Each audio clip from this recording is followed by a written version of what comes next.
ഇന്ന് നമ്മൾ തയ്യാറാക്കുന്നത് നാടൻ വട്ടയപ്പമാണ്. വളരെ രുചികരമായിട്ടുള്ളതും അതുപോലെ തന്നെ വളരെ സോഫ്റ്റുമാണ് ഈ വട്ടയപ്പം. ഇത് നമ്മൾ കപ്പ് കാച്ചുകയൊന്നും ചെയ്യുന്നില്ല. അപ്പോൾ എല്ലാവരും വീഡിയോ സ്കിപ്പ് ചെയ്യാതെ കാണുക. വീഡിയോ കണ്ടിട്ട് ഇഷ്ടമാവുകയാണെങ്കിൽ ലൈക്ക് ചെയ്യാനും ഷെയർ ചെയ്യാനും കമൻറ്റ് ചെയ്യാനും പിന്നെ ചാനൽ ആദ്യമായിട്ട് കാണുന്ന ആരെങ്കിലും ഉണ്ടെങ്കിൽ ഒന്ന് സബ്സ്ക്രൈബ് ചെയ്ത് സപ്പോർട്ട് ചെയ്യാനും മറക്കരുത്. അപ്പോൾ നമുക്ക് വീഡിയോയിലേക്ക് പോകാം. അപ്പോൾ ആദ്യം തന്നെ ഞാനൊരു ബൗളിലേക്ക് 2 കപ്പ് പച്ചരിയാണ് ഇട്ട് കൊടുക്കുന്നത്. ഇനി ഈ പച്ചരി നല്ല രീതിയിലൊന്ന് കഴുകിയെടുക്കണം. ഒരു 4-5 പ്രാവശ്യം നല്ലതുപോലെ വെള്ളം ഒന്ന് തെളിഞ്ഞു വരുന്ന രീതിയിലൊന്ന് കഴുകിയെടുക്കണം. നമ്മുടെ ആ വട്ടയപ്പത്തിൻ്റെ കളറ് നല്ല വെള്ള കളറായിട്ട് കിട്ടാൻ വേണ്ടിയാണ്. മങ്ങിയ കളറൊന്നും ആവാതിരിക്കാൻ നല്ലതുപോലെ നമ്മൾ പച്ചരി കഴുകിയെടുക്കണം. ഇത് സാധാരണ പച്ചരിയാണ് കേട്ടോ, നമ്മൾ റേഷൻ കടയിൽ നിന്നൊക്കെ വാങ്ങുന്ന സാധാരണ പച്ചരിയാണ്. അപ്പോൾ ഇനി ഒന്ന് കഴുകിയെടുത്തിട്ട് 2-3 മണിക്കൂർ ഈ അരി ഒന്ന് കുതിർക്കാനായിട്ട് നമുക്കൊന്ന് വെക്കണം. അപ്പോൾ ഇതൊന്ന് കഴുകിയെടുത്തിട്ട് വരാം. ഇപ്പോൾ ഇതാണ് നമ്മുടെ അരിയൊക്കെ ഒന്ന് കഴുകി ഞാനൊന്ന് കുതിരാനായിട്ട് വെച്ചിട്ടുണ്ടായിരുന്നു. 3 മണിക്കൂറായിട്ടുണ്ട്. നല്ലതുപോലെ തന്നെ നമ്മുടെ അരിയൊക്കെ ഒന്ന് കുതിർന്ന് വന്നിട്ടുണ്ട്.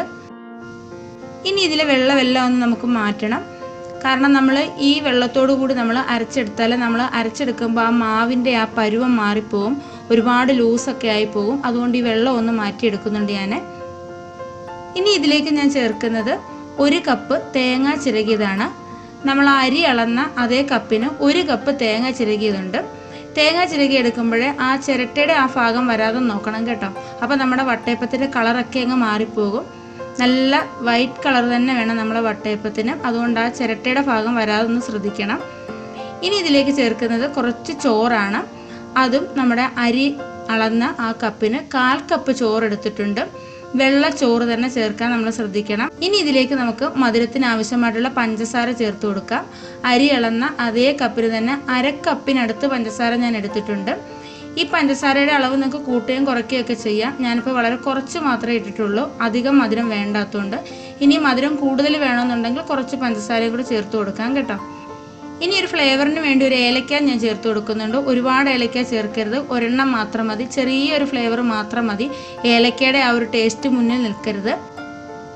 ഇനി ഇതെല്ലാം കൂടി നല്ല രീതിയിലൊന്ന് ഇളക്കി ചേർത്ത് കൊടുക്കണം. പഞ്ചസാരയും തേങ്ങയും ചോറും നമ്മുടെ ഏലക്കയും അരിവെല്ലാം കൂടെ നല്ല രീതിയിലൊന്ന് ഇളക്കി ചേർത്ത് കൊടുക്കുക.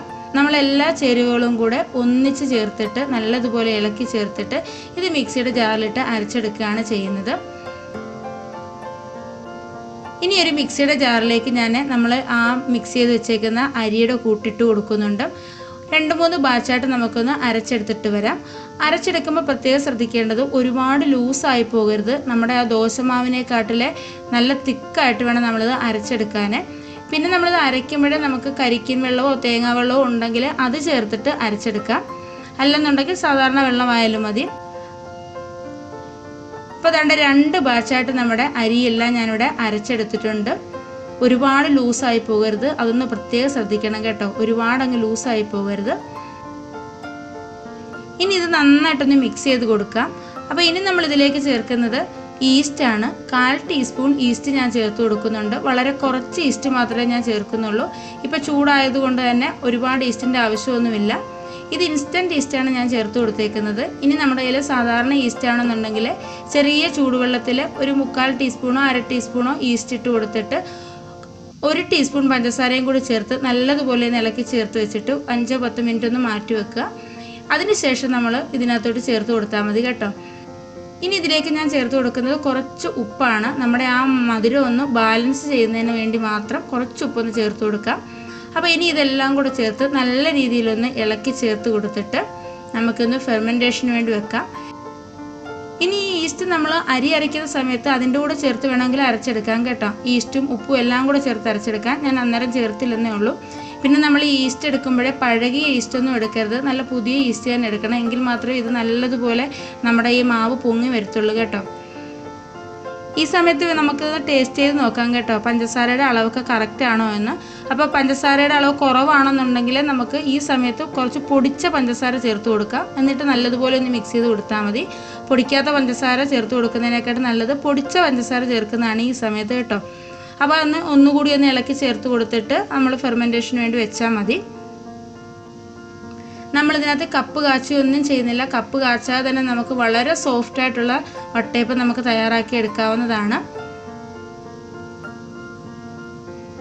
ഇനിയിപ്പോൾ ഇത് തണുപ്പ് സമയത്താണെങ്കിൽ നമുക്ക് 1 ടീസ്പൂൺ 1/4 ടീസ്പൂൺ വരെ നമുക്ക് ഈസ്റ്റിനകത്ത് ചേർത്ത് കൊടുക്കാം കേട്ടോ. അപ്പോൾ അതുകൊണ്ട് എല്ലാം ഞാൻ നല്ല രീതിയിലൊന്ന് ഇളക്കി ചേർത്തൊന്ന് വെച്ചിട്ടുണ്ട്. ഇനി ഇതൊന്ന് നമുക്കൊന്ന് ഫെർമെൻറ്റേഷന് വേണ്ടി വെക്കണം. ഒരു 4-5 മണിക്കൂർ ഇത് നമുക്കൊന്ന് റെസ്റ്റ് ചെയ്യാനായിട്ട് വെക്കാം.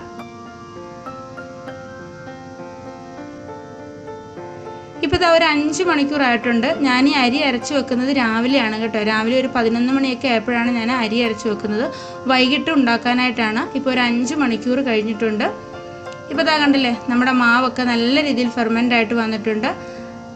നല്ല സോഫ്റ്റായിട്ട് കിട്ടിയിട്ടുണ്ട്.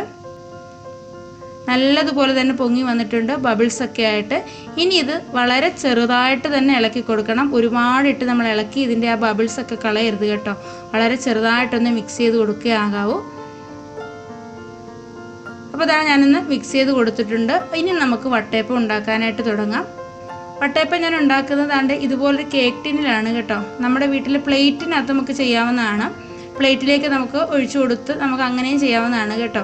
അപ്പോൾ ആദ്യം തന്നെ ഞാൻ ഈ കേക്ക് ടിന്നിലേക്ക് കുറച്ച് എണ്ണയൊന്ന് ഗ്രീസ് ചെയ്ത് കൊടുക്കുന്നുണ്ട്. എണ്ണയോ അല്ലെന്നുണ്ടെങ്കിൽ നെയ്യോ ഒക്കെ നമുക്ക് ചേർത്ത് കൊടുക്കാം. അപ്പോൾ പെട്ടെന്ന് നമുക്കിത് ഇളകി കിട്ടും. അതിനു വേണ്ടിയാണ് ഇങ്ങനെ ചെയ്യുന്നത്. ഇനി ഒരു കടായിൽ ഞാൻ കുറച്ച് വെള്ളം അടുപ്പത്ത് വെച്ചൊന്ന് തിളപ്പിച്ചിട്ടുണ്ട്. അതിലേക്ക് ഞാനൊരു സ്റ്റാൻഡ് ഇറക്കി വെച്ച് കൊടുക്കുന്നുണ്ട്. ഈ സ്റ്റാൻഡ് നമ്മൾ നേരെ തന്നെ വെച്ച് കൊടുക്കണം കേട്ടോ. ഇല്ലെന്നെങ്കിൽ നമ്മുടെ വട്ടയപ്പം ഒരു സൈഡിലോട്ട് ആയിപ്പോകും ചരിഞ്ഞിരുന്നാൽ. അപ്പോൾ അതുകൊണ്ട് അതിൻ്റെ മുകളിലേക്ക് ഞാൻ നമ്മൾ ആ എണ്ണ ഗ്രീസ് ചെയ്ത് വെച്ച കേക്ക് ടിന് വെച്ചിട്ടുണ്ട്. ഇനി ഇതിലേക്ക് നമുക്ക് ആവശ്യമായിട്ടുള്ള മാവ് ഒഴിച്ചു കൊടുക്കുകയാണ്. ഒരു 1/4 ഭാഗം മാവ് മാത്രമേ ഞാൻ ഒഴിച്ചു കൊടുക്കുന്നുള്ളൂ. കാരണം ഇത് വെന്ത് വരുമ്പോൾ കുറച്ചുകൂടി പൊങ്ങി വരും കേട്ടോ. അപ്പോൾ അതിനനുസരിച്ചുള്ള മാവ് ചേർത്ത് കൊടുത്താൽ മതി. കണ്ടോ, ഒരു 1/4 ഭാഗം മാവ് മാത്രമേ ഞാൻ ഒഴിച്ചു കൊടുത്തിട്ടുള്ളൂ. ഇനി ഇത് അടച്ചു വെച്ചിട്ട് 1-2 മിനിറ്റ് ഹൈ ഫ്ലെയിമിലിട്ട് നമുക്കൊന്ന് കുക്ക് ചെയ്യണം. അതിനുശേഷം 3-4 മിനിറ്റ് നമുക്ക് ലോ ഫ്ലെയിമിലിട്ടൊന്ന് കുക്ക് ചെയ്താൽ മതി. അപ്പോൾ പെട്ടെന്ന് തന്നെ നമുക്ക് വെന്ത് കിട്ടുകയും ചെയ്യും. ഇനി ഇതിൻ്റെ മുകളിലേക്ക് നട്ട്സൊക്കെ വെച്ച് കൊടുക്കുന്നുണ്ടെങ്കിൽ അങ്ങനെയും ചെയ്യാം കേട്ടോ. പക്ഷേ ഇപ്പോൾ വെച്ച് കൊടുക്കരുത്. കുറച്ചൊന്ന് വെന്ത് കഴിഞ്ഞ് ഒരു 2 മിനിറ്റ് ഒന്ന് കുക്ക് ചെയ്ത ശേഷം മാത്രം അതിൻ്റെ മുകളിലേക്ക് നമുക്ക് നട്ട്സൊക്കെ വെച്ച് കൊടുക്കാവുന്നതാണ്. അപ്പോൾ നമുക്കൊന്ന് അടച്ചു വെച്ചൊന്ന് കുക്ക് ചെയ്യാം. ഇപ്പോൾ ഒരു 7 മിനിറ്റൊക്കെ ആയിട്ടുണ്ട്. ഞാനതൊന്ന് തുറന്നിട്ടുണ്ട്. ഇപ്പോൾ തന്നെ കണ്ടില്ലേ, നമ്മുടെ ആ വട്ടയപ്പത്തിൻ്റെ സൈഡൊക്കെ ചെറുതായിട്ടൊന്ന് വിട്ട് വന്നിട്ടുണ്ട്. വട്ടയപ്പം നല്ല രീതിയിൽ തന്നെ കുക്കായിട്ട് വന്നിട്ടുണ്ട്. ഇനി ഇത് നമുക്ക് അടുപ്പിൽ നിന്ന് മാറ്റി നമുക്ക് വെളിയിലേക്ക് തണുക്കാനായിട്ട് വെക്കാം. അപ്പോൾ ഒരു 10 മിനിറ്റ് ഞാനിത് പുറത്ത് വെച്ചിരുന്നു. നല്ലതുപോലെ തണുത്ത് വന്നിട്ടുണ്ട്. ഇതിൻ്റെ സൈഡൊക്കെ ഇതാ വിട്ട് വന്നിട്ടുണ്ട്. ഇനി ഇത് പെട്ടെന്ന് തണുത്ത് കിട്ടണമെന്നുണ്ടെങ്കിൽ ഒരു പാത്രത്തിൽ കുറച്ച് വെള്ളം എടുത്തിട്ട് അതിലേക്കൊന്ന് ഇറക്കി വെച്ച് കൊടുത്താൽ മതി കേട്ടോ. അപ്പോൾ പെട്ടെന്ന് തന്നെ ഇത് തണുത്ത് കിട്ടും. അപ്പോൾ ഒരു സ്പൂണോ ഒരു കത്തിയോ ഉപയോഗിച്ച് കണ്ട് ചെറുതായിട്ട് ഇതുപോലെ ഒന്ന് വിടുവിച്ച് കൊടുത്താൽ മതി. പെട്ടെന്ന് തന്നെ നമുക്കിത് വിട്ട് കിട്ടും. ഇനി ഞാനിതൊരു പ്ലേറ്റിലേക്ക് മാറ്റുകയാണ്. ഇതാ കണ്ടില്ലേ, വളരെ സോഫ്റ്റായിട്ടുള്ള വട്ടയപ്പമാണ് നമ്മൾ ഉണ്ടാക്കിയിരിക്കുന്നത്. നിങ്ങൾക്കിത് കാണുമ്പോൾ തന്നെ മനസ്സിലാകും. നല്ലതുപോലെ ബബിൾസൊക്കെ വന്നിട്ട് നല്ല സോഫ്റ്റായിട്ടാണ് വന്നിരിക്കുന്നത്. ഇതിൻ്റെ സൈഡൊക്കെ കണ്ടാൽ തന്നെ മനസ്സിലാകും.